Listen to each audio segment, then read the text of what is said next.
ini sebenarnya juga merupakan prioritas kami di Kadin DKI Jakarta. Kami terus berupaya untuk menekan angka-angka pengangguran dengan menciptakan lapangan kerja. Namun jujur saja Pak, hal ini tuh tidak mudah. Kami seringkali justru lebih disibukkan untuk memenuhi berbagai kewajiban kepada negara. Yang mana ini sangat menguras energi dan sumber daya kita. Contohnya Pak, hari ini kita diminta menemui BPJS Kesehatan, besok BPJS Ketenagakerjaan, kemudian besoknya lagi ada dari Dinas Tenaga Kerja, kemudian besok lagi ada dari pemadam kebakaran. Hal ini kita rasakan Pak, dan yang paling ditakutin oleh semua teman-teman pasti setuju semua. Terakhir dari KPP pajak Pak.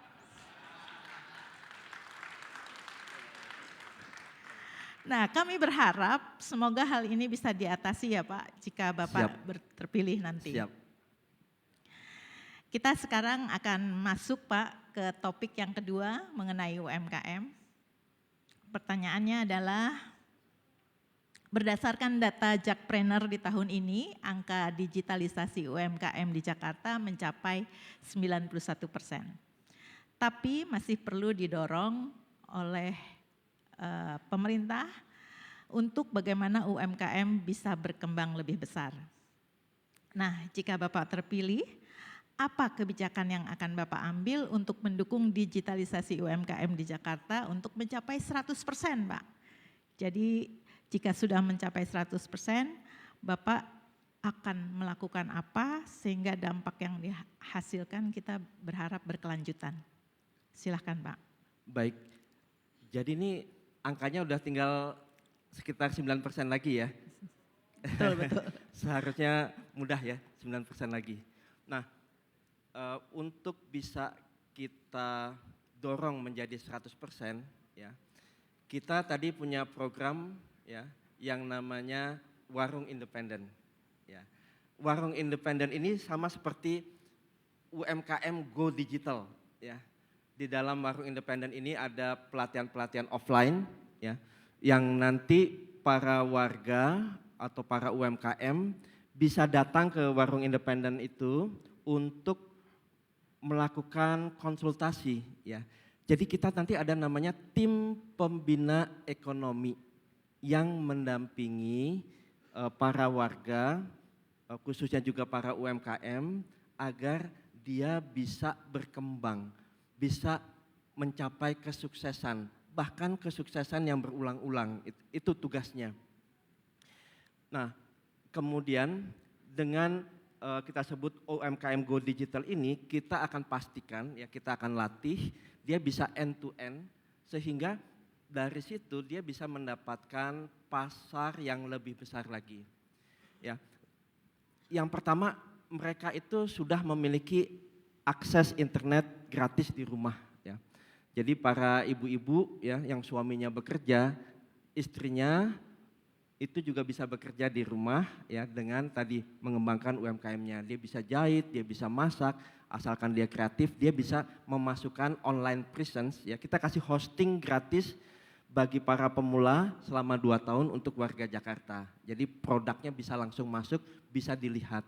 Dengan konsep adab gotong royong, ini bisa saling follow, saling subscribe satu sama lain. Kita ada 2,7 juta rumah ya. Bayangkan kalau gotong royong ini bisa berkembang lebih luas, apalagi kalau produknya kreatif ya. Jadi pasar terbuka luas. Untuk itu kita dampingi terus. Kita sudah bertanya kepada ibu-ibu, bapak-bapak pada saat kita belusukan, mereka sangat senang dengan program ini. Ya. Kemudian jadi kita sudah memberikan infrastruktur digital, infrastruktur internet untuk mereka. Jadi mereka bisa gunakan secara gratis, baik itu di rumah, di fasilitas umum maupun di warung independen. Ya. Kemudian kita juga akan berikan insentif bagi para UMKM, ya khususnya bila mereka sudah terdigital end to end, ya insentif berupa pajak dan lain-lain. Ya. Kemudian kita juga ingin membuat yang namanya Digital UMKM Hub, ya. yang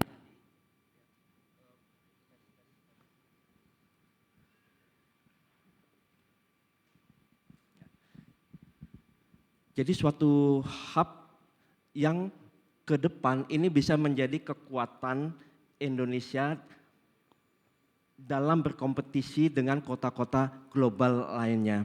Kemudian kita juga ingin melatih para UMKM ini untuk bisa ekspansi pasar, ya, pasar di luar negeri. Ya. Jadi bukan kita sebagai konsumen dari pasar-pasar global, tetapi produk-produk kita bisa merambah ke global. Ya. Untuk itu kita lakukan pelatihan-pelatihan ini, lakukan pelatihan tadi bagaimana untuk mengekspor barang-barang yang ada. Ya. Kita kalau anak-anak kita ini senang dengan mungkin boneka Labubu ya, kita ingin juga bagaimana kreatif-kreatif di Jakarta ini bisa membuat boneka-boneka misalnya ondel-ondel dan lain-lain. Ayo kita buat yang namanya Jakarta Wave, bukan hanya Korean Wave ya. Tentunya kita akan terus mendampingi para UMKM tadi ya. Dan saya melihat untuk mencapai 100% ya, ini suatu hal yang tidak begitu sulit ya, karena sudah 91%.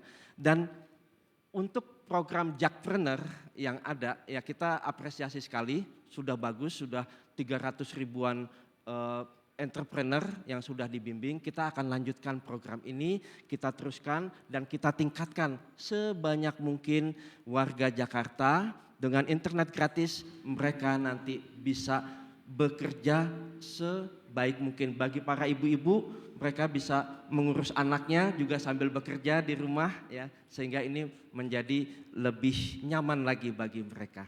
Mungkin demikian dari saya. Terima kasih. Terima kasih Pak jawabannya. Tapi ada sedikit hal yang boleh kalau saya sampaikan ya Pak. Kebetulan kami juga memiliki UMKM binaan dan di lapangan itu kendalanya adalah kesulitan dalam mengakses pasar Pak. Sebagai contoh, banyak UMKM yang mengeluh sulit memiliki lapak berjualan karena faktor biaya sewa yang mahal atau kurang paham cara berjualannya di platform online. Dampaknya sepertinya UMKM kita menghadapi permasalahan overproduksi Pak, karena produknya tidak bisa terjual. Jadi kami berharap jika Bapak terpilih nanti dapat membantu dalam segi akses pasar. Ya, siap. Jadi tadi yang untuk hal yang digital itu kan gratis ya. Dia bisa masukkan semua produknya. Untuk yang offline, kita kan punya fasilitas umum. Ya, nanti kita akan masukkan di website kita. Jadi kita akan sempurnakan Jaki, ya, Jakarta Kini, ya, menjadi super portal. Ya.